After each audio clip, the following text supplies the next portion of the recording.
pues el departamento de diseño tomó también la postura de adoptar el tema de seminario ambiental en el programa, puesto que pues es una obligación casi que desde el Ministerio de Educación, porque en principio pues es ético y moral que nosotros siempre comprendamos esa esencia e implementemos ese concepto ambiental en todos los procesos.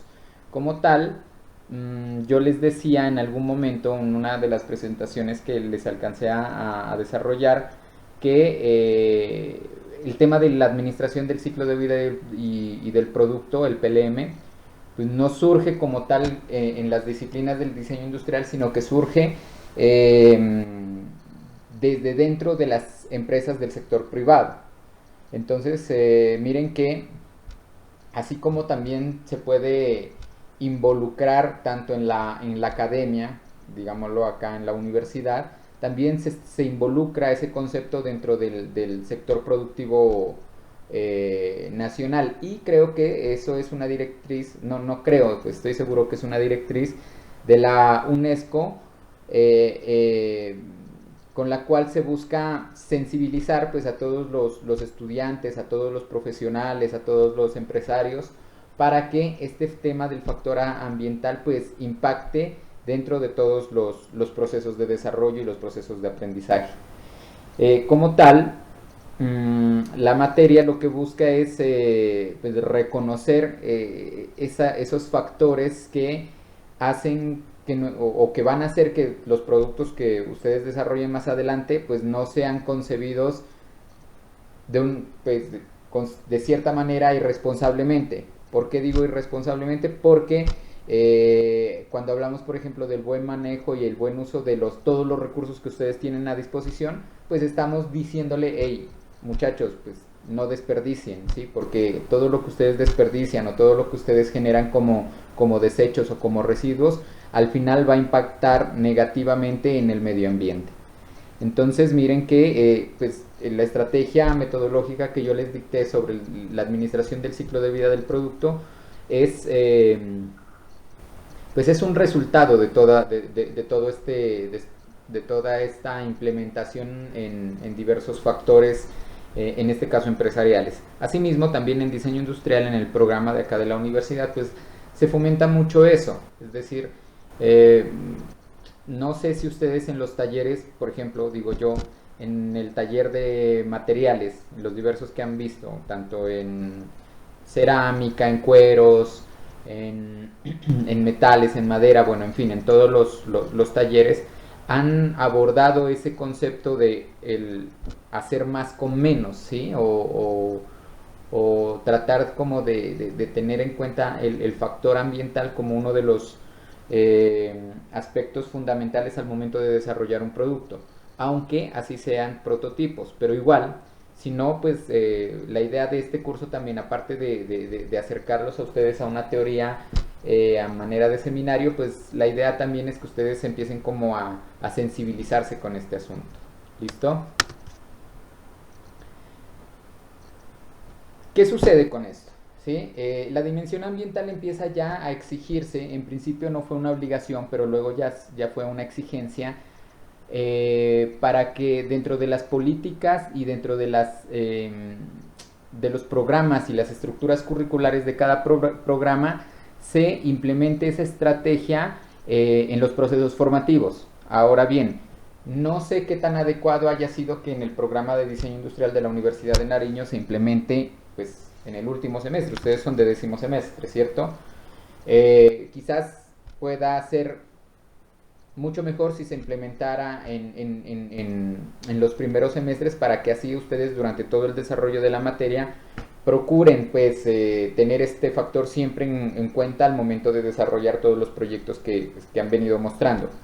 Pero igual, con el solo hecho de ver ustedes la materia en el último semestre, 2 horas semanales, pues el programa cumple con esas exigencias hacia el Ministerio de Educación. Con ello se busca que cada colombiano reconozca la complejidad ambiental de su territorio y sepa valorar y disponer adecuadamente del patrimonio natural y sociocultural del país. Miren, hoy en día pues todos sabemos cuál es el impacto ambiental que ha generado el hombre pues en todo el mundo, ¿sí? Como ustedes bien saben, pues no ha sido el mejor porque pues sobre todo el tema industrial busca pues generar bienes y servicios, pero toda esa generación de bienes y servicios pues tiene un costo, ¿sí? Que indirectamente quizás no afecte tanto a la empresa, pero sí directamente está afectando mucho al contexto como tal, a las personas pues que hacemos parte de este entorno. Luego se busca que a través de este tipo de estrategias y de programa se incorporen nuevos temas fundamentales de desarrollo sostenible a la enseñanza y al aprendizaje. ¿Sí? Por ejemplo, se puede hablar en este asunto con temas relacionados con cambio climático, la reducción de riesgos de desastre, el tema de biodiversidad, la reducción de pobreza y el consumo sostenible. Es decir, miren que no tiene que ver solo con el hecho de afectar un río o con el hecho de deteriorar un suelo. O sea, va más allá de eso. Va más allá porque ustedes al momento de deteriorar un suelo, pues obviamente seguramente ese suelo eh, pertenece a alguien o perteneció a alguien o pertenecerá a alguien, ¿sí? Lo mismo con el río, es decir, ustedes están deteriorando, bueno, no ustedes, pues las personas que contaminan están deteriorando el río en esta parte, pero saben que el río sigue fluyendo y quizás el daño va a ser,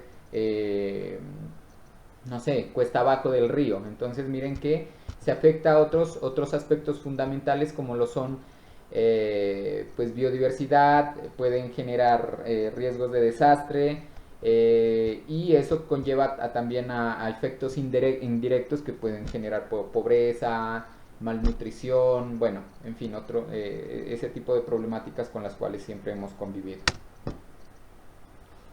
Entonces, miren, ¿por qué se habla de educación ambiental? Porque, como les dije en principio, lo que se busca es sensibilizar en primer grado, ¿sí?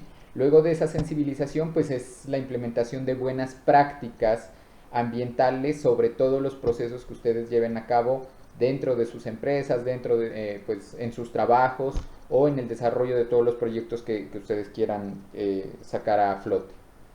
Nuestro mundo afronta retos decisivos en materia de desarrollo sostenible, en las que el futuro dependerá de nuestras capacidades colectivas de aprender y de cambiar. Por eso es necesario dar la máxima prioridad en la educación.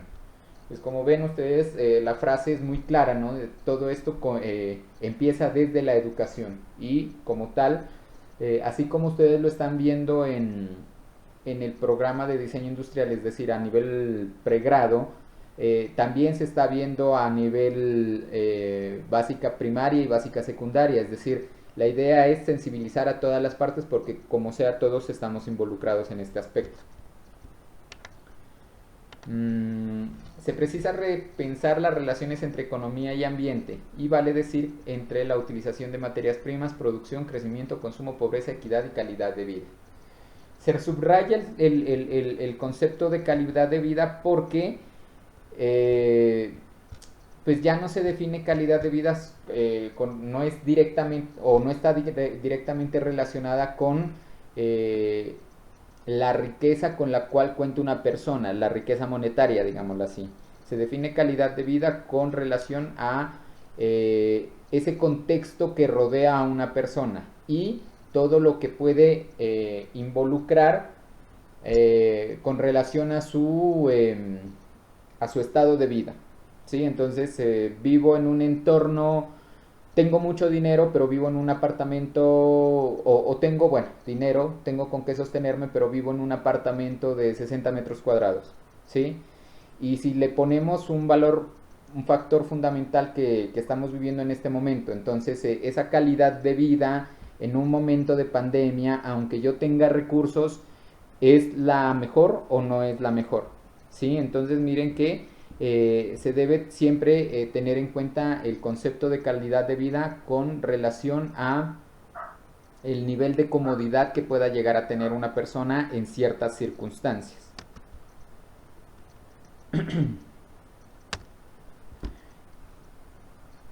¿Por qué? Porque esto es algo que depende de otros factores, es decir, la dimensión ambiental no es un asunto ajeno a todos los procesos en donde eso allá se trabaja solo, sino que también se relaciona mucho con el tema de educación, con el tema de calidad de vida, con el tema de desarrollo sostenible y con el tema de la enseñanza y el aprendizaje.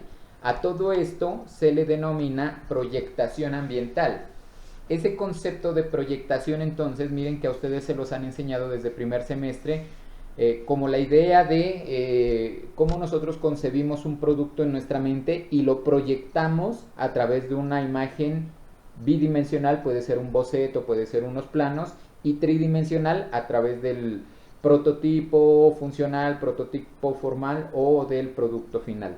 Entonces, asimismo como proyectamos nuestros productos de diseño industrial, ¿sí? Asimismo nosotros debemos empezar a proyectar ese concepto ambiental integrándolo a esos procesos de desarrollo que nosotros tenemos en mente y que hemos fortalecido semestre a semestre dentro de la universidad. Entonces, ¿cuál es el reto del programa de diseño con relación a esto? Pues en primer lugar, sensibilizar, ¿sí? En segundo lugar, pues sí, que hacer que el estudiante piense en primer lugar en él, pero sin enajenarlo de que todo lo que haga puede afectar a terceras personas, ¿sí? Entonces, en este sentido, así como ustedes, que no se entienda pues el asunto de afectar de manera negativa, sino que también se podría, si ustedes manejan de manera adecuada este concepto, podrían afectar de manera positiva a otras personas. Quiero decir, por ejemplo, desarrollaron, de hecho ya lo hicieron en África, un dispositivo que permite mejorar la potabilización del agua para brindar servicios de higiene y de seguridad sanitaria a comunidades de bajos recursos. Es decir, cómo a través del diseño industrial nosotros podemos mejorar esa calidad de vida, ¿sí? Y hacer que todo se vuelva más sostenible. ¿Cuál es la diferencia entre sostenibilidad y sustentabilidad? Porque siempre hay como una no hay un límite entre esa diferenciación. Entonces, el tema de la sustentabilidad se basa en el hecho de decir cuánto yo puedo afectar al medio ambiente con lo que yo estoy haciendo, ¿sí? Y el tema de la sostenibilidad está relacionado con la, a ver, ¿cómo se los digo? Con la estabilidad que puede generar un producto desarrollado a través del tiempo, es decir, cómo yo me sostengo a través del tiempo. Y la sustentabilidad lo que busca es ver si puede mejorar la calidad de vida en personas, en diversos grupos de personas. Entonces, el programa de diseño industrial de la Universidad de Nariño aplica en su esencia disciplinar la dimensión ambiental y esta es capaz de modificar y encauzar comportamientos, estimular la cooperación social, promover la participación comunitaria, ayudar a encontrar el sentido a la vida y alentar la responsabilidad individual y colectiva de los ciudadanos. Entonces, miren, o sea, ya no es solo ver para qué hacemos las cosas, ¿sí? Como quien dice, como un requisito o un parámetro de diseño, sino que más bien es preguntarse, como lo dice aquí, cómo nosotros podemos mejorar el comportamiento de las personas a través del el desarrollo de nuevos productos. ¿Listo? Sustentabilidad. El programa de diseño industrial incluye en su currículum el concepto de desarrollo sustentable como un concepto amplio y agrupador que involucra el estudio, aplicación y concepto de desarrollo ético, político, institucional, económico, humano, social, cultural, tecnológico y medioambiental. Miren que son factores que hacen parte siempre de nuestro diario vivir. Es decir, este asunto ético tiende a ser mucho más personal. ¿Qué tan éticos son ustedes al momento de desarrollar o de crear o de decir algo? ¿Sí? La política siempre va a afectar directa o indirectamente en en nuestro vivir. El tema institucional, ustedes pertenecen hoy a una institución que es la Universidad de Nariño y que esta institución trata de brindar las herramientas más adecuadas para que ustedes eh, tengan un proceso de formación óptimo, ¿sí? Entonces por eso tienen un seguro de salud, tienen a disposición tecnología, en momentos de coyuntura como los que estamos viviendo ahorita, la universidad ha sabido adoptar y adaptarse al cambio. El tema económico pues también nos afecta, el tema humano, es decir, cómo nosotros nos relacionamos, es decir, no nos podemos aislar jamás, sobre todo el ser diseñador, yo no diseño para una persona, sino para muchas personas, entonces, ¿cómo voy a involucrar eso? El tema social, la cultura influye bastante específicamente en la toma de decisiones de un sitio en específico, la tecnología limita en ocasiones o también acerca, que es fundamental, y el medio ambiente, pues que es el eje de toda esta estructura. Donde el resultado de nuestras acciones sea económicamente rentable, tecnológicamente factible, culturalmente responsable, ecológicamente favorable, socialmente conveniente y humanamente digno. Miren, esta definición sí, ojalá se les quedase grabada siempre en su mente porque pues es algo ideal, ¿sí? Cómo nosotros podemos desarrollar productos que económicamente nos permitan ser rentables, es decir, nos permitan surgir, nos permitan estar estables, ¿sí? Pero que también se logre desarrollar con una tecnología factible, es decir, yo no les puedo exigir a ustedes que implementen una estrategia PLM, CAD, CAM y con estrategias de manufactura de última generación sin que nosotros tengamos esa infraestructura acá en la ciudad de Pasto. Es decir, todo lo que se vaya a hacer se tiene que hacer de acuerdo a la tecnología con la cual nosotros contemos, ¿sí? Y entre más pues nosotros sepamos a acercar nuevas tecnologías a nuestra región, pues mucho mejor, porque pues seguramente va a ser muy positivo para, para las nuevas generaciones. Culturalmente responsable, miren, esto es algo bien interesante porque, como ustedes pueden ver, la mayoría de los productos que nosotros tenemos acá en Colombia y a nivel global, pues son ya un desarrollo de una industria mucho más avanzada. Entre paréntesis pongamos China, Estados Unidos, eh, Japón, ¿sí? Pero miren que ese tipo de productos que llegan de otras partes ha abierto a que la globalización se estandarice. Y la globalización lo que hace es absorber y tiende a desaparecer procesos culturales de una región específica, como por ejemplo el carnaval de negro, el carnaval, perdón, la cultura nariñense, por ejemplo, ¿sí? Hoy vemos que muchos de los productos que se desarrollan acá, con tejido autóctono, con materiales autóctonos, los están reproduciendo quizás en otros países con los mismos principios gráficos o de diseño, pero con implementación tecnológica. Entonces, eso que denominábamos autóctono, pues está desapareciendo porque competir contra esos emporios pues es mucho más complejo, ¿sí?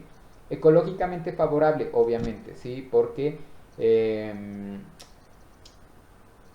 pongamos un ejemplo, por ejemplo, el desarrollo de vehículos antes, en cuanto a contaminación, pues afectaba mucho más negativamente al medio ambiente porque la tecnología no permitía que se desarrollen nuevos materiales o nuevos modelos de combustión, digámoslo así, para que pues, no se afecte tanto el medio ambiente. Tal es el caso de los motores de dos tiempos o a comparación de un motor de cuatro tiempos. El motor de dos tiempos, aunque tenga mucha más potencia y aunque tenga mucho más eh, capacidad pues de velocidad, llamémoslo así, pues este contamina mucho más, ¿sí? Y por eso se veía el humo salir mucho pues, de la moto o del vehículo. Ahora ya se trabajó, ya se implementó nueva tecnología que es la del motor de 4 tiempos, y seguramente este motor 4 tiempos va a ser a mediano plazo reemplazado pues ya por motores de hidrógeno y por otro tipo de motores, por ejemplo eléctricos, que los van a reemplazar. Entonces miren que poco a poco pues la idea es no afectar tanto el desarrollo tecnológico industrial, pero que tampoco se afecte el tema de seguridad ambiental en los países.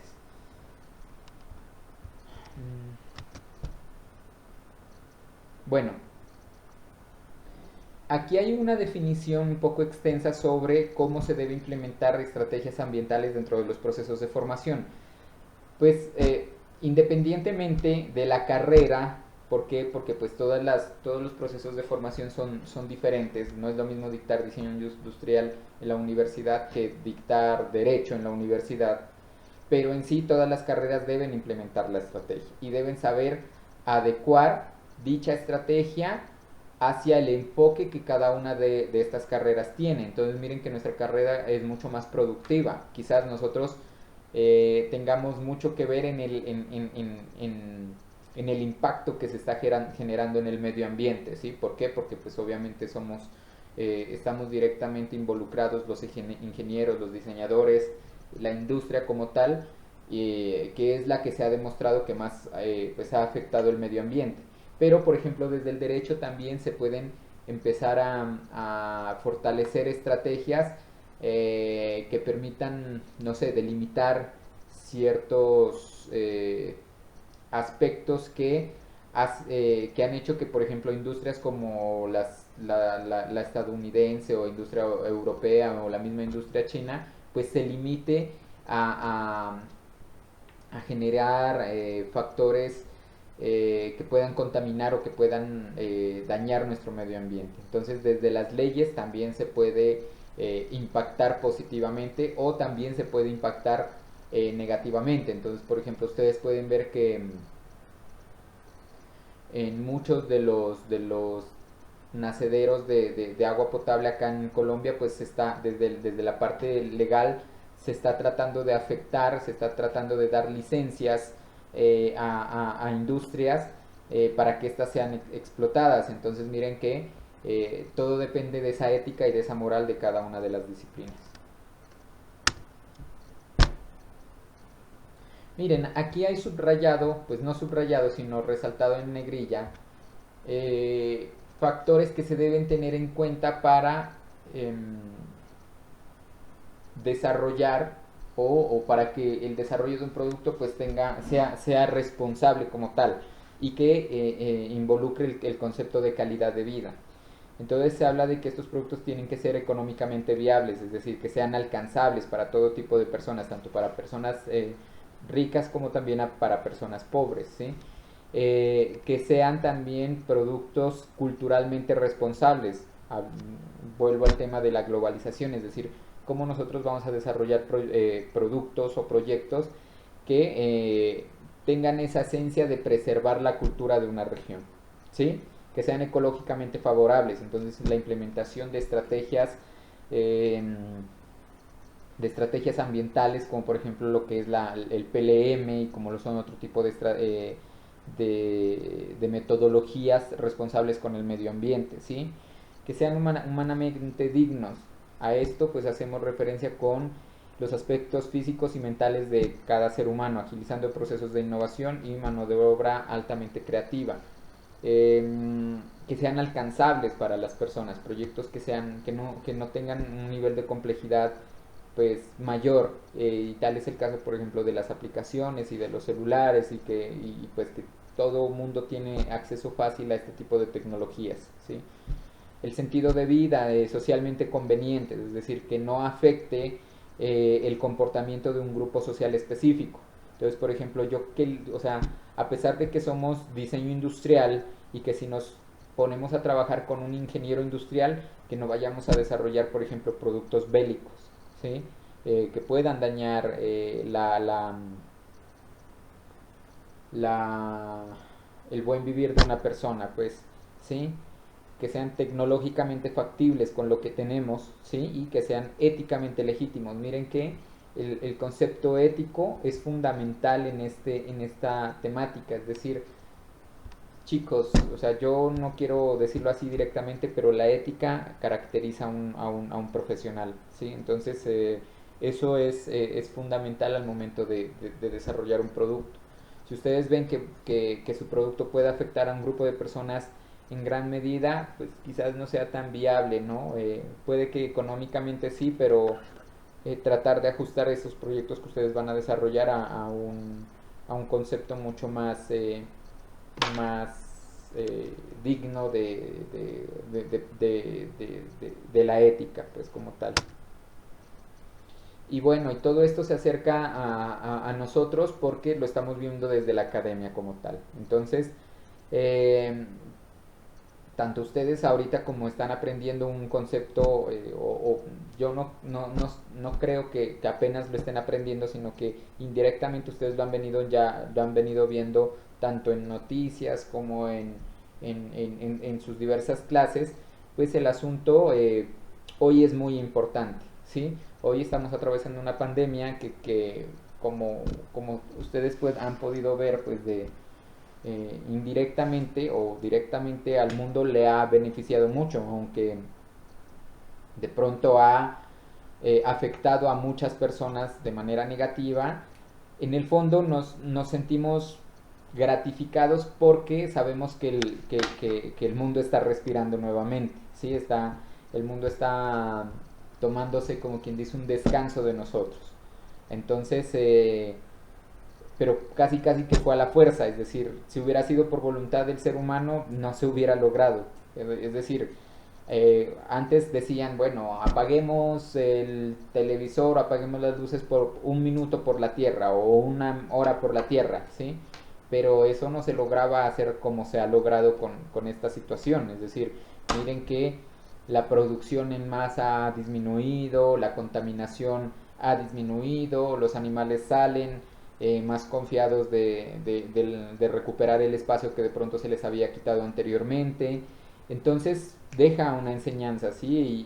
Y creo que pues yo estoy con el pensamiento de que esta coyuntura que nos ha tocado vivir ahora, pues, de cierta manera a, a cambiar le va a cambiar el chip a las personas, es decir, ya miren que nosotros, miren, por ejemplo en mi caso, yo decía, bueno, estoy tranquilo en mi casa, yo vivo acá en Nuevo Nuco, ¿sí?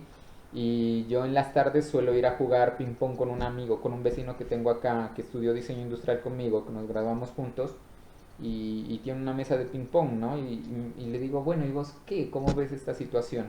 Sí, pues en principio como que uno se preocupa, pero luego uno dice, mira que no hemos tenido la obligación de salir a comprar, ni de consumir, ni de necesitar nada, porque es que el modelo capitalista a lo que te invita es a consumir, a comprar, y ese consumo y compra y esa dinámica hace que las fábricas sigan produciendo y sigan produciendo y sigan produciendo sin que nosotros eh, midamos lo que realmente estamos haciendo con nuestras acciones. Entonces, ahí estábamos nosotros tranquilos, jugando, divirtiéndonos, relajados. Por acá, por ejemplo, yo en mi casa tengo un huerto súper grande, ya estoy aprendiendo a sembrar papa, estoy aprendiendo a sembrar tomate de árbol, estoy aprendiendo a sembrar lulo, es decir, me ha dado a mí la iniciativa de poder adoptar nuevas actividades que antes yo no hacía, ¿sí? Y seguramente ustedes también en internet se han puesto a buscar a ver cómo hacer un huerto para mi casa, para el apartamento, para no sé qué, y eso luego se convierte en un proyecto de diseño, o luego ustedes quieren, no sé, diseñar un producto que permita minimizar los impactos del COVID, por ejemplo, para, no sé, para desinfectar espacios, bueno, en fin, el diseñador tiene esas capacidades, tenemos esas capacidades, pero se da gracias a una situación que surgió no de voluntad humana, ¿sí? O bueno, o entre comillas, digámoslo así, no de voluntad humana, pero el impacto ha sido positivo. Entonces miren que eh, a pesar de todo, o sea, se ve eso como algo alentador. A eso lo que se busca entonces con esta charla es, en primer lugar, esa sensibilización, y en segundo lugar, que todo lo que ustedes vayan a proyectar de ahora en adelante tenga, como quien dice, ese concepto ambiental involucrado en paralelo con todo ese principio de diseño que ustedes siempre han sabido desarrollar durante todos estos semestres y durante su vida profesional. Bueno, aquí hay un bloque, un cuadrito bien interesante que quería explicárselos, y es cómo el desarrollo sustentable permite, pues poco a poco ha tomado tanta fuerza que pues últimamente, o el último factor que se está abordando dentro del desarrollo sustentable, pues es la educación. Pero en principio, o sea, no se creía tanto en el asunto del tema sustentable, porque pues no es un tangible como tal, sino que más bien es un concepto que se integra a diversos procesos. Entonces, en la política, cómo empezó a abordarse y cómo luego convenció tanto en la política que llegó a convertirse ya casi que en una obligación para todos los candidatos y todos los mandatarios en los diversos discursos, ¿sí? Entonces, que el cuidado de los páramos, que un ministerio del medio ambiente, que bueno, en fin, X o Y títulos que yo le podría dar para demostrar que sí se ha involucrado en aspectos políticos, en aspectos institucionales. Entonces la universidad adopta también ese tipo de estrategias. En lo económico, como por ejemplo el hecho de que uno de los productos tenga un sello verde o una norma Icontec, permita mejorar la calidad del producto y permita hacer que el cliente también exija o prefiera un producto con relación a otro por el tema ambiental, ¿sí? Entonces, en el factor humano, en el factor social, cultural, tecnológico y medioambiental.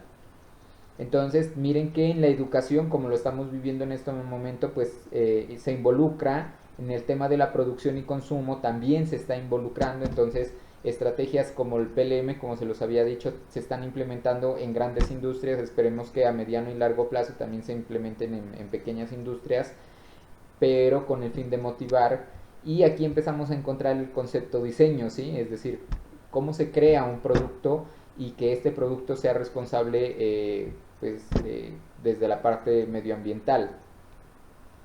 Y luego cómo este producto se introduce en un contexto, ¿sí? Y que en ese contexto también pues no logre afectar en gran medida. No voy a decir que desaparezca esa afectación, pero sí trate de afectar lo menos posible en el entorno. Entonces, por ejemplo, pues yo no les puedo decir a ustedes, diseñenme una impresora biodegradable, ¿sí? Pero sí les puedo decir, hey, por lo menos en ese ciclo de vida de esa impresora, pues díganme qué voy a hacer luego cuando se me dañe, porque es que yo no quiero acumularla en un vertedero y hacer que eso pues se descomponga, sino que ustedes me digan, no, la vamos a diseñar con una estrategia tal que sea de fácil manejo y reparación, y para poder extender un poco más la vida útil de ese producto, ¿sí? Todo con el fin de pues afectar en menor medida nuestro entorno.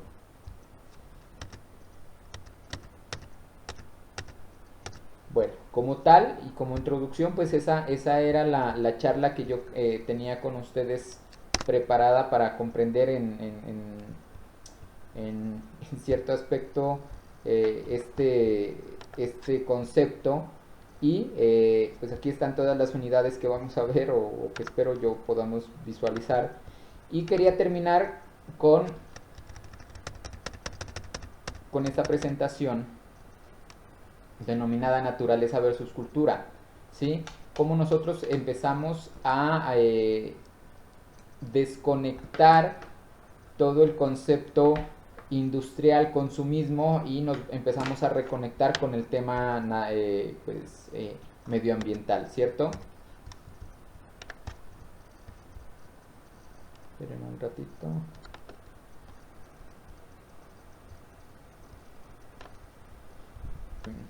Miren este patrón de defensa que tiene esta oruga, que aunque se ve agresiva, ¿sí? no deja de ser agradable visualmente. Entonces se vuelve interesante saber cómo la naturaleza misma ha sabido adaptarse a por ejemplo, a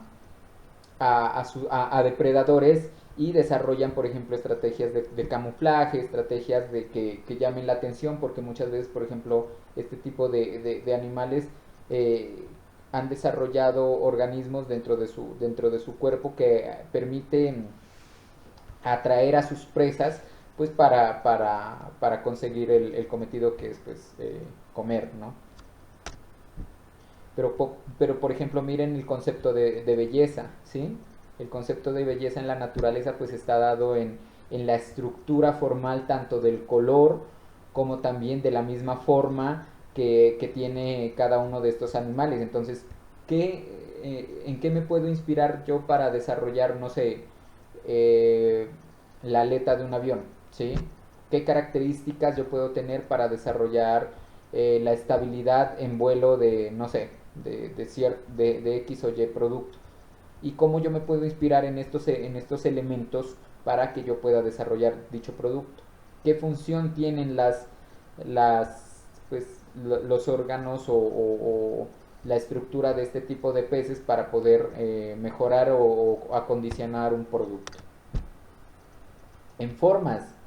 Entonces miren que la forma también juega un papel fundamental para el diseñador y pues si ustedes no tienen fuentes de inspiración para desarrollar un producto, pues vayan a buscarlo allá afuera, porque allá afuera es impresionante todo lo que la naturaleza nos puede brindar al momento de generar factores de inspiración.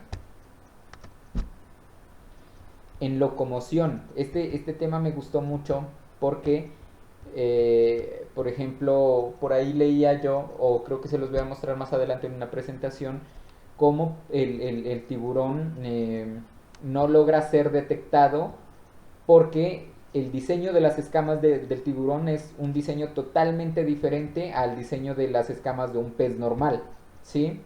Entonces, el tiburón tiene tal el diseño tanto, no solo en la escama, sino miren, por ejemplo, la estructura formal del mismo, que hace que la fricción en el agua pues disminuya de manera considerable y las mismas escamas del tiburón hacen que este pues no logre ser detectado, ¿sí? Y asimismo, por ejemplo, hablamos de locomoción al momento de inspirarnos en la manera en cómo un cangrejo camina o en cómo se moviliza, no sé, un armadillo o, por ejemplo, cómo se moviliza un gusano en las plantas o cómo se puede movilizar una ardilla voladora o como tal los simios, pues.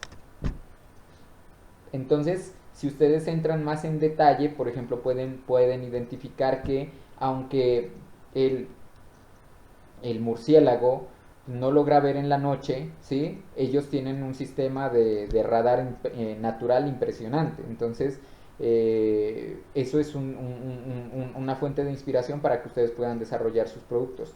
Y asimismo, por ejemplo, ya en detalle, pues si ustedes observan microscópicamente los organismos vivos, pues van a encontrar estructuras bien interesantes que quizás puedan ser adaptadas en productos de desarrollo industrial. ¿Sí?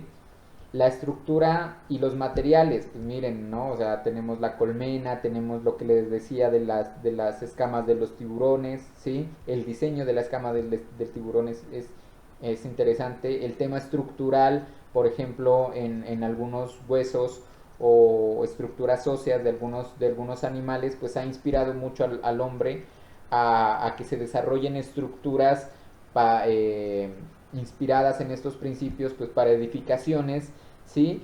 Y por ejemplo también, cómo se adapta el tema de la captura de recursos como el agua a través eh, pues del principio de la telaraña, ¿no? Porque miren que la telaraña siempre captura humedad sin necesidad de que haya llovido.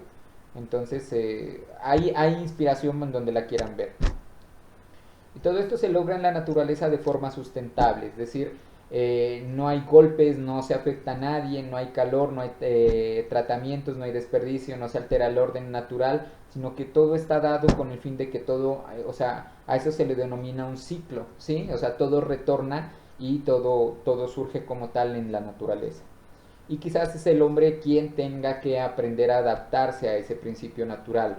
¿Por qué? Porque lo que yo veo es que nosotros como que hemos querido seguir por otro lado. Entonces, biomimética, cómo nosotros imitamos la mímesis a la biología, ¿no? De la biología al diseño.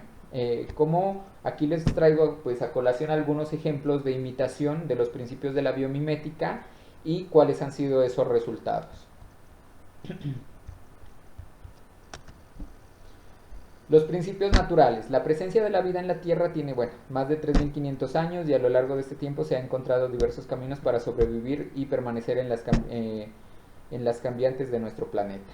¿Sí? Existen más de 1.700.000 especies conocidas en la actualidad en las cuales podemos comenzar a descubrir lo que a la naturaleza le ha llevado tiempo y ensayo. La biología es la ciencia que estudia a los seres vivos y su relación con su entorno natural. Búsqueda sistemática de la información con la intención de revelar los secretos del mundo natural. Es decir, todo este asunto de la biomimética pues surge desde allá, desde la biología. Ellos supieron identificar comportamientos naturales y biológicos que estaban dados, es decir, nadie lo desarrolló como tal, sino que surgió a través del tiempo, pero seguramente hubo un diseñador que estudió biología o que empezó a meterse en temas de biología y dijo, hey, pues desde allí yo puedo desarrollar productos porque pues veo que es una fuente perfecta para inspirarse en temas naturales. Pues a grandes rasgos un ser vivo, bueno, se reproduce, crece, se desarrolla, transfiere y utiliza energía, responde a estímulos y pues buscan siempre su preservación. Bueno, esto es como una breve explicación de los principios. Esta presentación ahorita se la subo a la plataforma COES.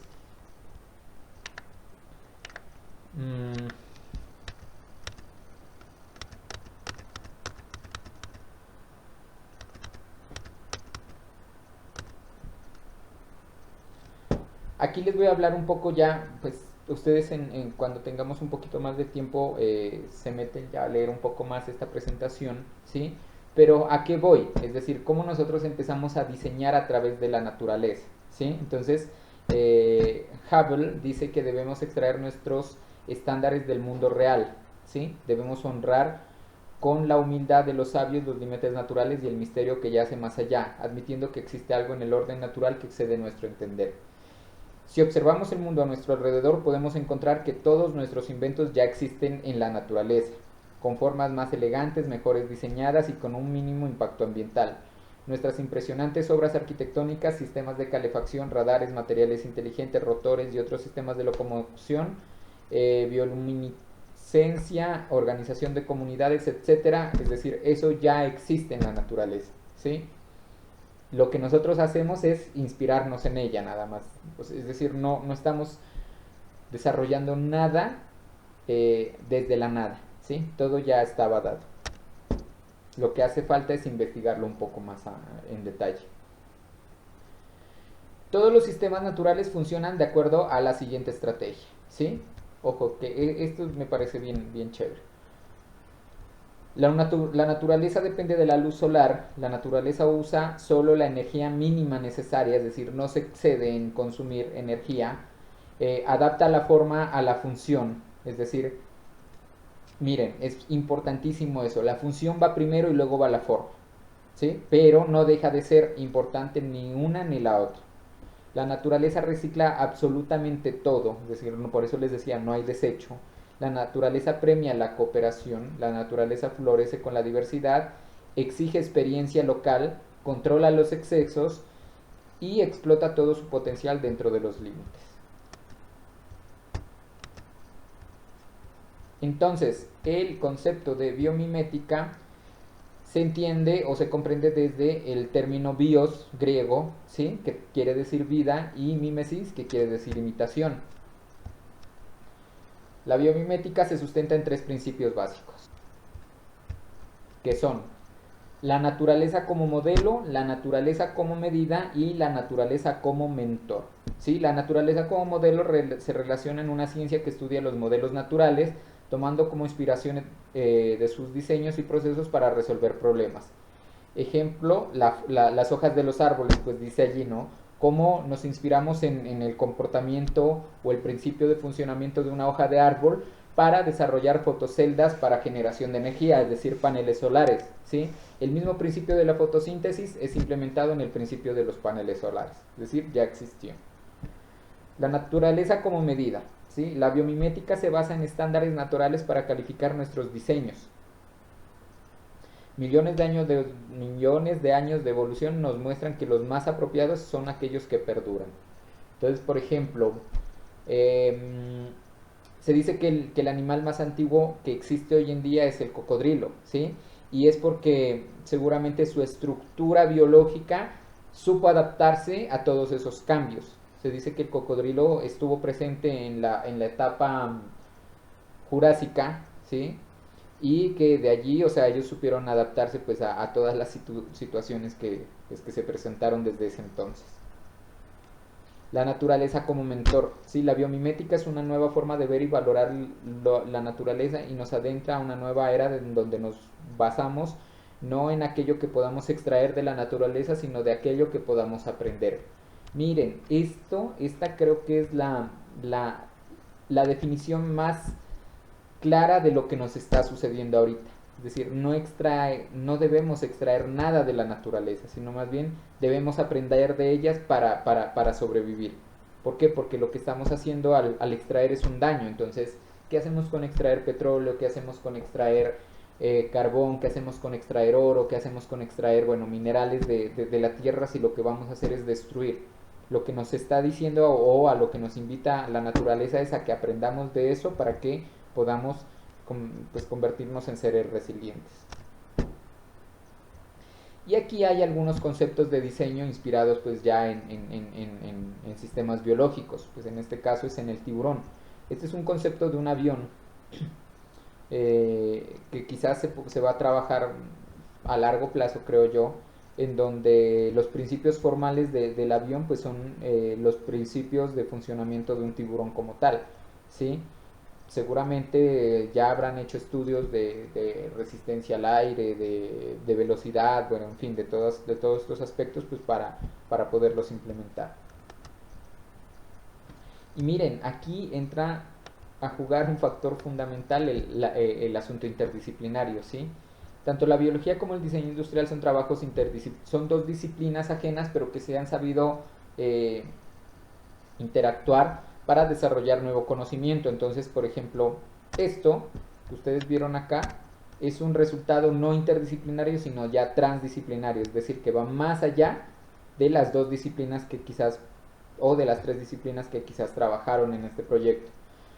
Que es que yo puedo ver allí que seguramente aquí hubo un diseñador industrial, un biólogo y un ingeniero en materiales o en resistencia de materiales para poder desarrollar este prototipo. ¿Sí? A eso se le denomina interdisciplinariedad, esa interacción entre todos esos tres pues, profesionales.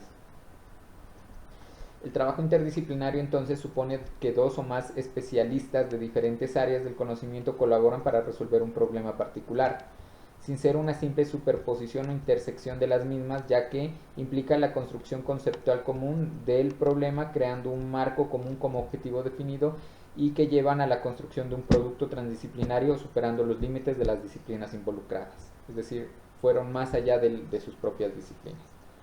Entonces la interdisciplina construye conocimiento y estimula la comunicación entre disciplinas y el intercambio de metodologías que permiten una mejor percepción de los límites del punto de vista aislado.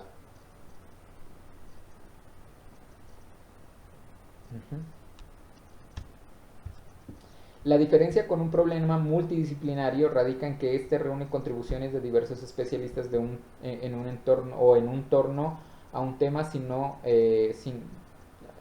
torno a un tema sin aterrizar un proyecto específico, donde cada disciplina da su propio punto de vista, pero esta no es evaluada por otras disciplinas. Entonces miren, o sea, queremos pasar de trabajar de manera aislada a trabajar de manera integrada. ¿Listo? Y todo lo que se busca con esto es generar lenguajes comunes. Entonces, cómo ustedes aprenden de la biología y cómo el biólogo aprende del diseño. Eso es lo que hace que las disciplinas sean reconocidas por otras especialidades.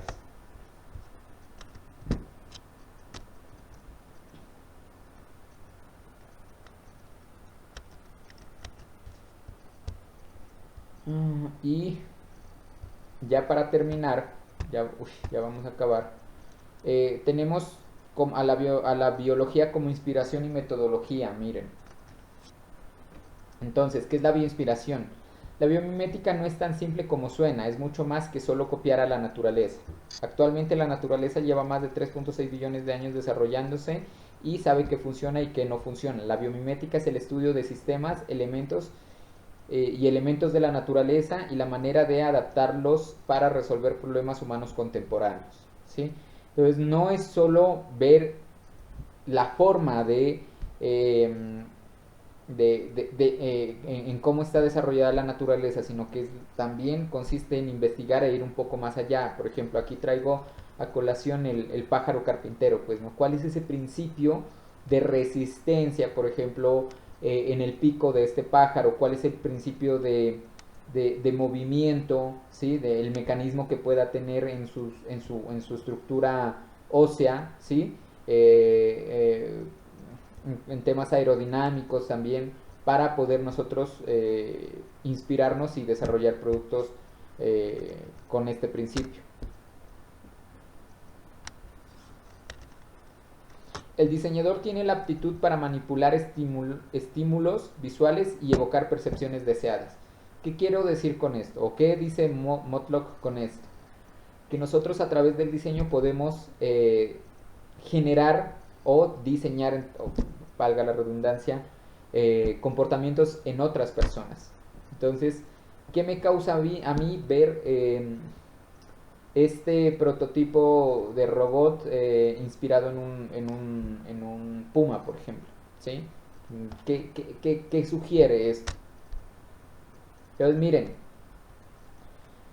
lo que se quiere con esta clase es que se vaya desde el concepto del diseño y se integre al concepto de la ciencia, con el fin de que tengamos una visión interdisciplinaria y se obtenga como resultado un resultado pues transdisciplinario, buscando trascender en la generación de soluciones a diversos problemas que de pronto no han podido ser solucionados desde nuestra propia disciplina.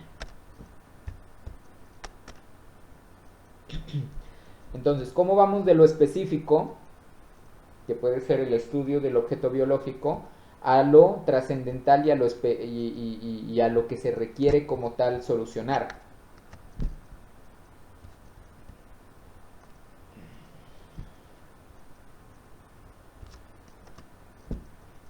Entonces, miren, aquí empezamos ya a traer antecedentes históricos sobre la bioinspiración. Entonces, cómo nuestros antepasados, ¿sí? Se inspiraron en principios naturales para pues, sobrevivir. Entonces, miren el asunto de la piel, por ejemplo. Cómo yo me cubro pues no yo, ¿no? Estas personas se cubrían con la piel para sobrevivir a climas extremos, y cómo ya empezaron a utilizar herramientas.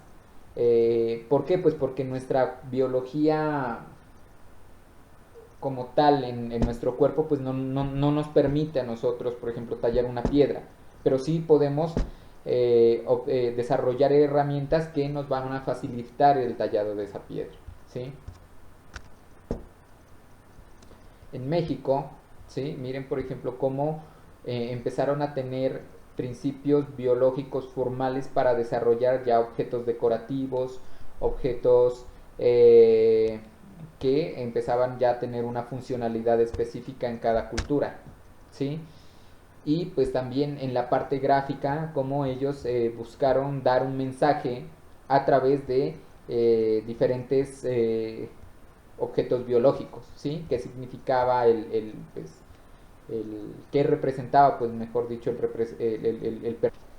ya en nuestros tiempos, pues ya personas más cercanas o a lo que hace un diseñador, ¿sí? Pues, el primer referente que llega a nosotros es Leonardo da Vinci, pero él no, pues como ustedes bien saben, no fue solo diseñador, sino que fue arquitecto, fue filósofo, fue escritor, estudió pues temas de medicina como tal.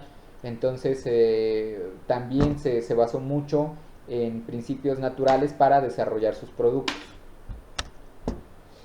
Y luego pues ya más acá viene el Art and Crafts y como toda esta parte gráfica pues se inspira mucho en estructuras naturales. Entonces la ornamentación fue una tendencia fundamental en esos aspectos y la complejidad de esa misma ornamentación pues hacía mucho más llamativo estos principios. William Morris fue uno de los pioneros en el Art and Crafts y en pues ya imprimir o estampar este tipo de texturas más naturales a espacios un poco más urbanos. Entonces, miren que entre líneas podemos decir que se quería de cierta manera trasladar el asunto, la visión natural o la visión de la naturaleza ya a las paredes. Entonces, las paredes en esos tiempos pues ya eran tapizadas, ¿sí? Con este tipo de telas, ¿sí? Que lo que representaban pues era siempre tener cerca a la naturaleza como tal. Y también siguen, miren, por ejemplo, papeles tapiz, en donde pues la idea era desarrollar productos que se consumían, ¿sí? Y que a la vez nos acercaban a esa esencia natural, a la cual pues yo noto que quizás nos hemos alejado un poco. Charles Robert también pues, desarrolló, miren, por ejemplo, la ornamentación en piezas de joyería, ¿sí? En piezas decorativas y también en mobiliario. Entonces, toda esta idea de tener cerca esos principios gráficos y ornamentales, pues sugieren que el hombre no estaba tan conforme en esos tiempos con la idea de urbanizar pues todo su territorio. El Palacio de Cristal o el Crystal Palace ya fue ya una proeza arquitectónica en 1815 y lo que buscaba era también, o sea, no ocultar nada que no fuera natural. Entonces el techo de esta estructura pues era totalmente cristalina y permitía ver claramente pues hacia el cielo, lo cual seguramente en su momento otros centros de convenciones o palacios pues no lo permitían. Entonces esto fue algo revolucionario y pues hasta viene a colación de hecho en esta diapositiva. Miren cómo luego, a pesar de que ya no se contempla la estructura formal copiada como tal de la naturaleza, pero sí se mantiene la ornamentación como un principio de diseño. Entonces se empieza a comprender esos principios de diseño como fuentes de inspiración basados en la naturaleza y se generan esos conceptos de la abstracción, de la simplificación que ustedes los vieron pues seguramente en primer semestre. Siguiendo con el arte decorativo, miren todo cómo hacen un objeto más bello a través de la gráfica natural, ¿sí? Y seguramente pues esto se vendió mucho en su momento. Lo mismo en el Art Nouveau, ¿sí? Nada más que el detalle del Art Nouveau, sí, pues está mucho más marcado, miren, ¿sí? Es decir, la libélula, la ¿qué es? La estructura pues de las alas de una mariposa, ¿sí? Ya es casi que una copia pero con materiales industriales. Entonces fueron objetos muy bien trabajados en su momento que hicieron pues que el rigor de desarrollo de estos productos pues sean muy bien valorados en el mercado contemporáneo. Asimismo, tanto en el diseño industrial como en la arquitectura, pues también se quiso hacer lo mismo. Miren, Hoy ya no vemos este tipo de desarrollos arquitectónicos ni este tipo de desarrollos industriales, porque obviamente la producción de esos objetos es súper costosa, ¿sí? Quienes disfrutaron ese tipo de productos y tuvieron mucho acceso a ellos, pues fue en su momento en el auge del Art Nouveau, pero por ejemplo hoy en día estos productos son extremadamente costosos. ¿Por qué? Porque el trabajo que requería desarrollarlos pues era arduo y era pues muy costoso también. Entonces miren, por ejemplo, a Gaudí con la Sagrada Familia ya en Barcelona y otras estructuras que él desarrolló, o sea, la complejidad de estas estructuras que hoy ya pues difícilmente las vamos a poder ver que se sigan produciendo. Luis Comfort con joyas, cristalería, lámparas y vitrales, ¿sí? Y cómo ya empezamos a llegar al diseño orgánico del siglo XX, es decir, la estética empieza a dar, cómo integramos a la estética, pero también a la funcionalidad. Entonces miren que aquí hay una estructura que soporta el techo, pero que a su vez se ve muy agradable para las personas pues que visiten este tipo de espacios. Entonces empieza a concluir que la naturaleza es la inspiración fundamental y recurrente de la arquitectura orgánica y del diseño como tal. Los organismos vivos ofrecen al diseño incontables ideas y conceptos. La arquitectura orgánica trabaja con la metamorfosis, que es el crecimiento y la transformación, y con la idea del proyecto desde el interior, en la que cada proyecto parte de una concepción seminal y cambiando de forma, creciendo hacia el exterior. El edificio, pues aquí hablando de arquitectura, se considera un organismo, un todo indivisible, y a los seres humanos como parte de la naturaleza y no por encima de ella.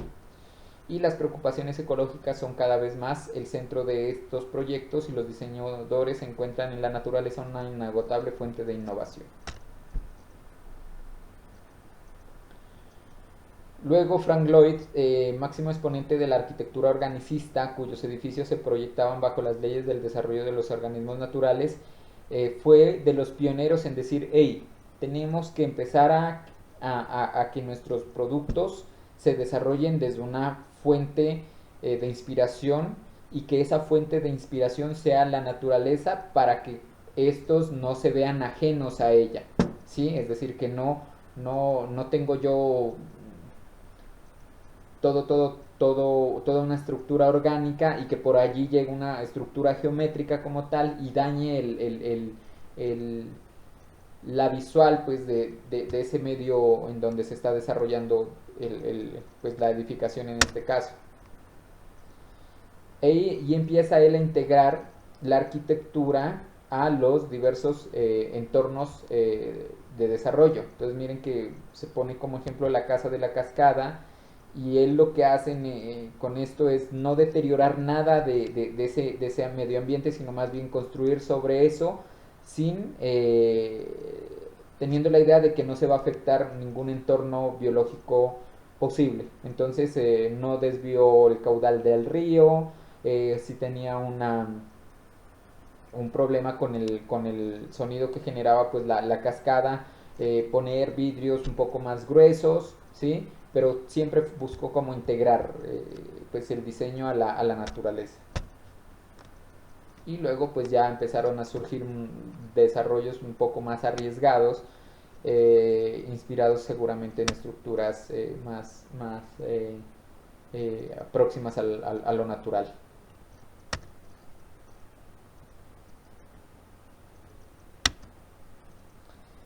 Y cómo lo orgánico entonces empieza a ser partícipe de todos estos procesos. Es decir, miren que ustedes saben que pues trabajar formas orgánicas tiende a ser muy complejo, sobre todo por la estructura que las compone. Entonces, en cierta época en el siglo XX, pues tomaron ese riesgo y los resultados fueron muy agradables. Miren, por ejemplo, esta estructura, pues es muy poca, debe haber muy pocas estructuras parecidas a estas en el mundo.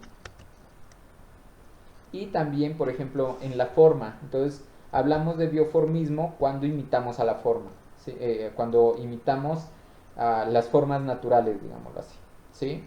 Entonces, miren, por ejemplo, ya elementos decorativos que se integran ya a un objeto de diseño industrial que puede ser una banca.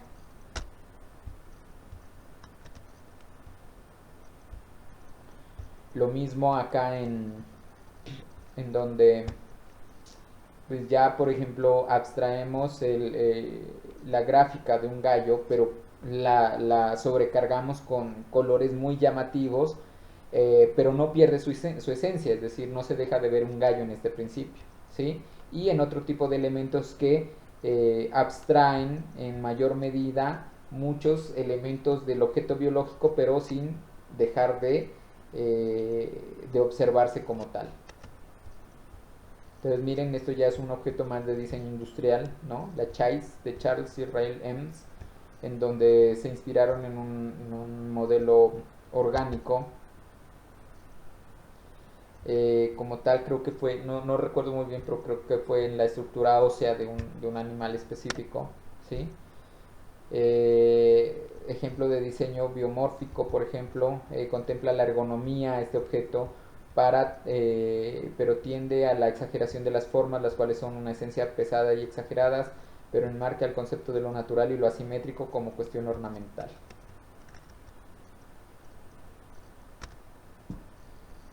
Y también se puede considerar biomórfico a todo objeto cuya forma está inspirada de alguna manera por la naturaleza. Entonces aquí ya tienen ustedes lámparas, alcancías, no sé, maceteras, o sea, que son tan parecidas al objeto biológico que pues simplemente es el cambio de material, nada más. Entonces miren, por ejemplo, lámparas, inspiración ya de elementos como tales, de diseño industrial,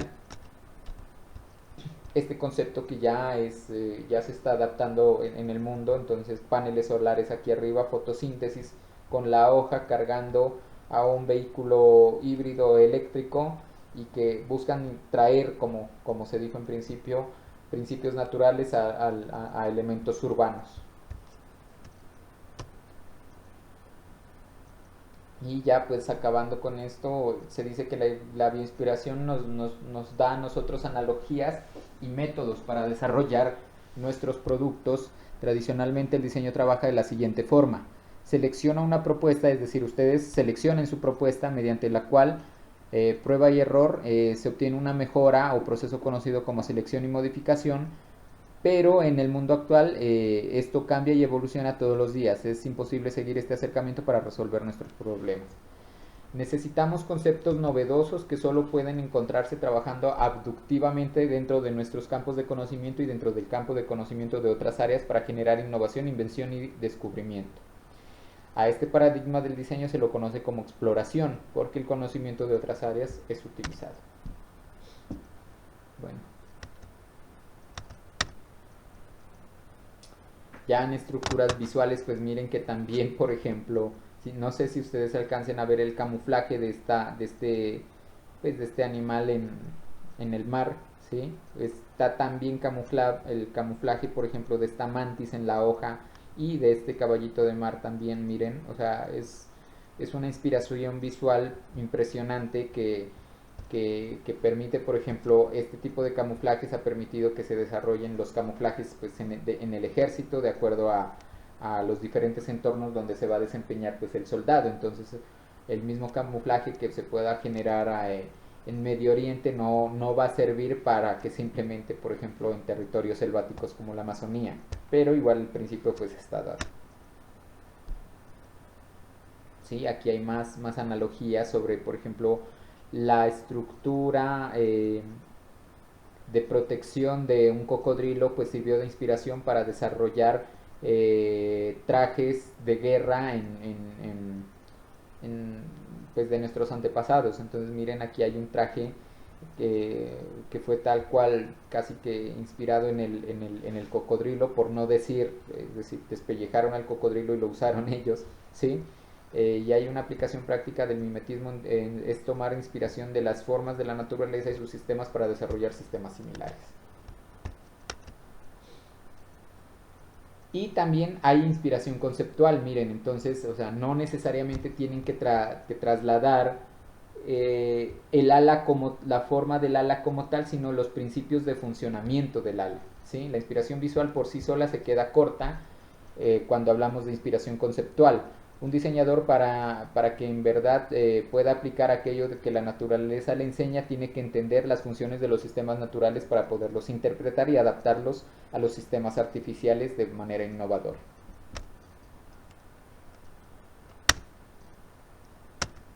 Listo, chicos, entonces pues les traía hoy esas 3 diapositivas. Me la pasé hablando casi 1 hora y media, pero bueno, pues son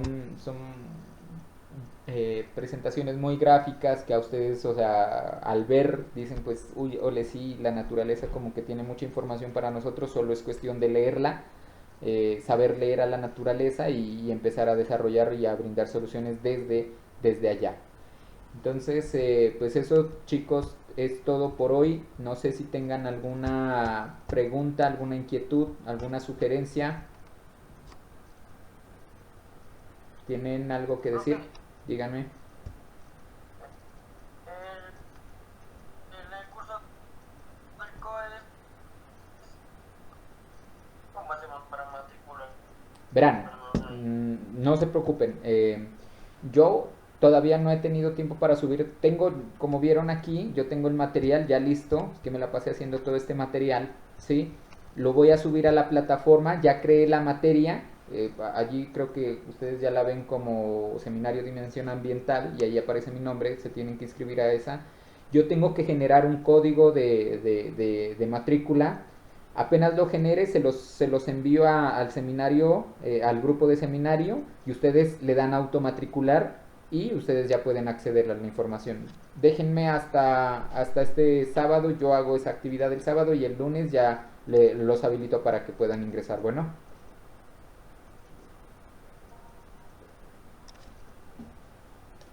Listo, profe. ¿alguna otra pregunta? Listo, profe. ¿Tienen dudas? Profe, Cuéntenme. profe, una, una pregunta. Usted estaba hablando al principio de las características de la vida útil del producto, ¿no es cierto? Eh, Uno como genera una estrategia para poder abarcar la vida útil del producto desde la producción. Ya aprovechando, ejemplo, pues desde el desperdicio del producto, porque pues cada producto genera un Sí, desperdicio claro. y una posible contaminación, ¿no es cierto? Entonces, entonces el producto empieza a generar contaminación desde el punto de partida, ¿no es cierto? Desde el Sí, momento que se claro. empieza a diseñar. Eh, Saliendo de ahí llega, en términos del usuario, sigue todavía generando contaminación. Terminó su vida útil y,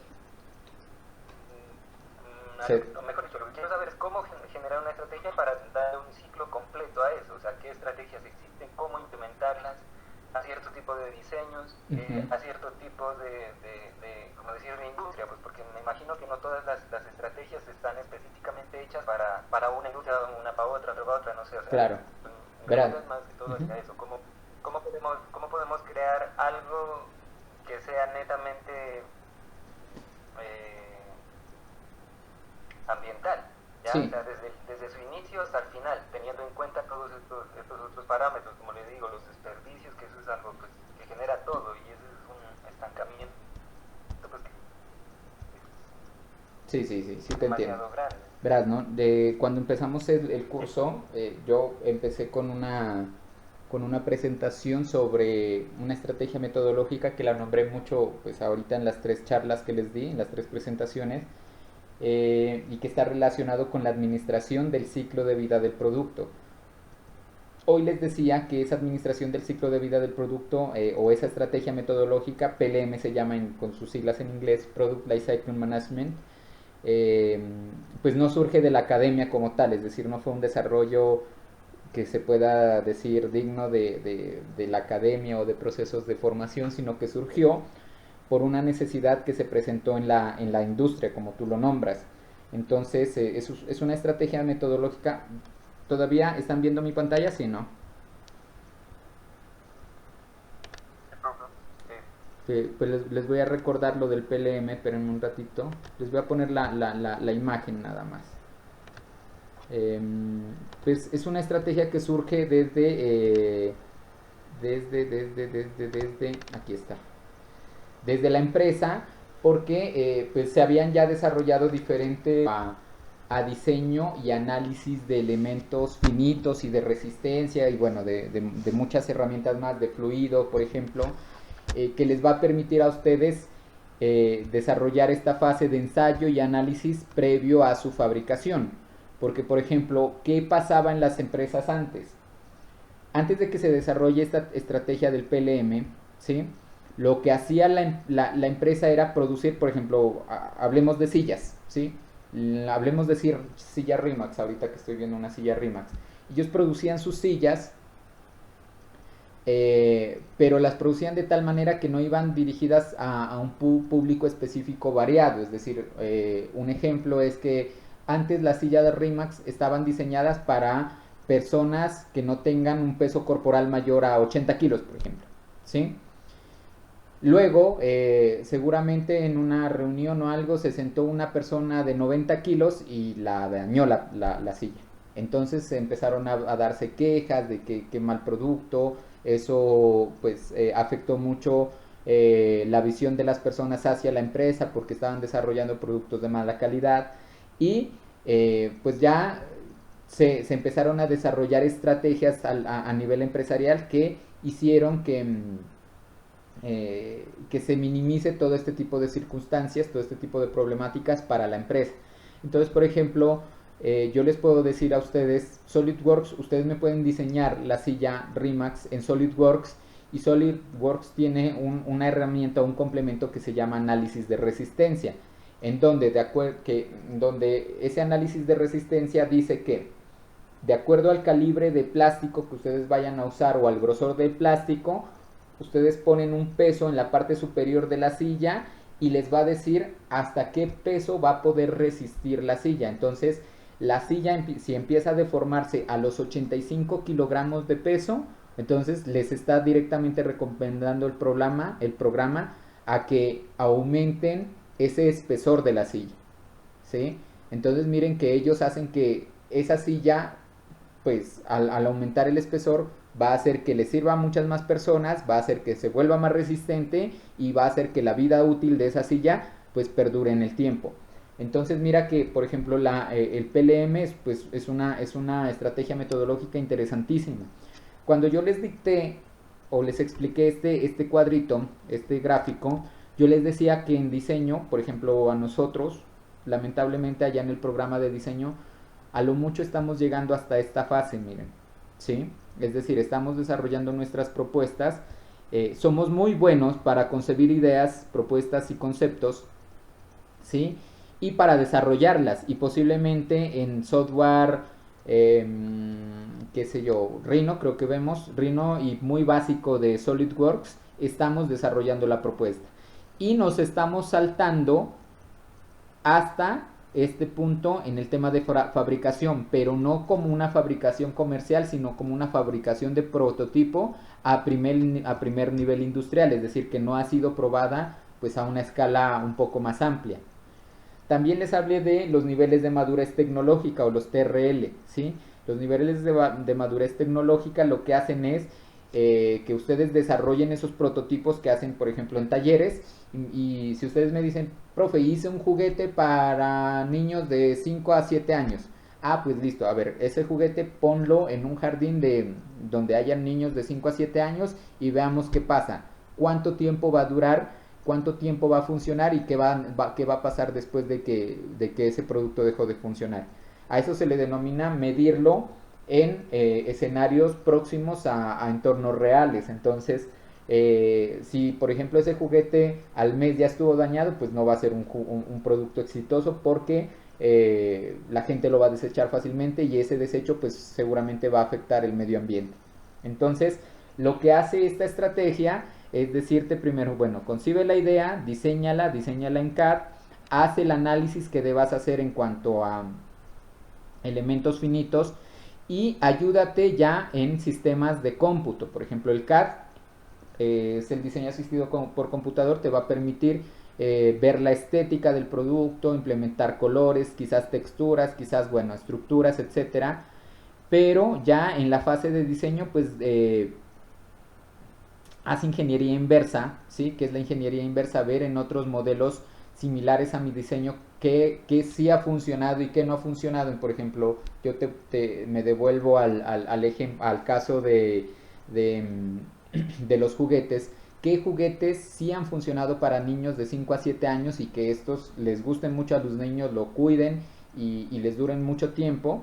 Y con base en ese proceso de ingeniería inversa, pues ver cómo yo puedo adaptar esos principios funcionales a la propuesta que yo estoy haciendo. Y luego te recomiendan que hagas un análisis de ingeniería asistida por computador. Entonces, esa ingeniería asistida por computador es ese análisis de resistencia, por ejemplo. Entonces, por ejemplo, tú puedes decirme, desarrollé la silla, le hice el análisis de resistencia o de elementos finitos a la silla y la diseñé para que me sirva con pesos de hasta 100 o 110 kilogramos, ¿sí? Pero también puedo hacer análisis de resistencia de calor. Entonces tú, por ejemplo, le metes el software, te permite aplicarle calor a la silla y te va a decir a qué temperatura la silla se va a derretir o se va a deformar. Entonces eso te va a botar una información bien interesante. ¿Cuál es la ventaja de que hagas todo este tipo de análisis? Que pues vas a evitar hacerlo al momento de que vayas a fabricar, ¿sí? Es decir, tú ya no vas a fabricar la silla y en esta fase vas a hacer esos análisis de, a ver, voy a poner este calibre y voy a hacer sentar a una persona de 80 kilos, superó la persona de 80 kilos, a ver si a una de 90, superó, a ver si a una de 100, no, se deformó, ¿sí? Y el requerimiento quizás sea 110 kilos, sino que con el análisis de elementos finitos tú puedes eliminar esos pasos pues para que ya vayas a la fija. Luego, pues hay otras herramientas que aquí se describen en el gráfico que te van a permitir desarrollar ese análisis y ensayo a nivel digital y que luego ya tú en manufactura asistida por computador pues ya puedas definir qué tecnologías necesitas para fabricarla. Aquí ya integra, por ejemplo, el tema de robots, porque esto seguramente lo están implementando de manera exitosa empresas como Samsung, no sé, empresas chinas, japonesas, eh, que están fabricando estos productos por robot. Aquí habría es que adaptar esta estrategia metodológica a nuestro entorno. Sería un proyecto hasta de grado bien interesante, porque pues acá ustedes me tendrían que decir cuál es la infraestructura o la maquinaria que nosotros tenemos y qué es lo que podemos hacer con esa maquinaria para desarrollar los productos de diseño industrial. Y luego ya la estrategia te invita a ti a que, bueno, desarrolles un modelo de distribución con el cual el producto pues viva o tenga su vida útil en un ambiente real. Se diseñan estrategias de mantenimiento, pero ya una vez el producto no vuelva o se deteriore totalmente, pues vuelva al origen para saber si lo reestructuramos, si aprovechamos de una manera mucho más adecuada los materiales, si lo reciclamos, con el fin de que ese desecho pues cause un impacto menor. No quiero decir que no cause un impacto, porque como tú lo dijiste, sí lo causa, pero causa un impacto menor en el medio ambiente. Entonces, esta estrategia es bien interesante, empezar a trabajarla. Yo he tratado, pues, de hecho por eso se los traigo aquí como, como concepto pues para este curso, porque es fundamental empezar a trabajarla, pero ya en otros cursos. Es decir, me gustaría que se empiece a trabajar mucho en los primeros talleres de diseño. ¿Por qué? Porque se empieza también a sensibilizar al estudiante para que tenga en cuenta todas estas fases. ¿Algo más? No, profe. Gracias. ¿Listo, chicos? ¿Alguna otra pregunta o quedamos allí? Ahí no vas. Al café, dijeron todos. Bueno, no se preocupen, igual la charla, la clase la grabé como en 5 videos. Ahora uno de los videos subo a YouTube y les comparto el enlace para que sus compañeros quienes no estuvieron pues puedan verla. Bueno, Muchas gracias por su compañía, muchachos. Nos vemos en 8 días. Listo, profe, gracias. Bueno, Gracias a usted, profe. que estén muy bien, chao. Nos vemos. Chao, chao.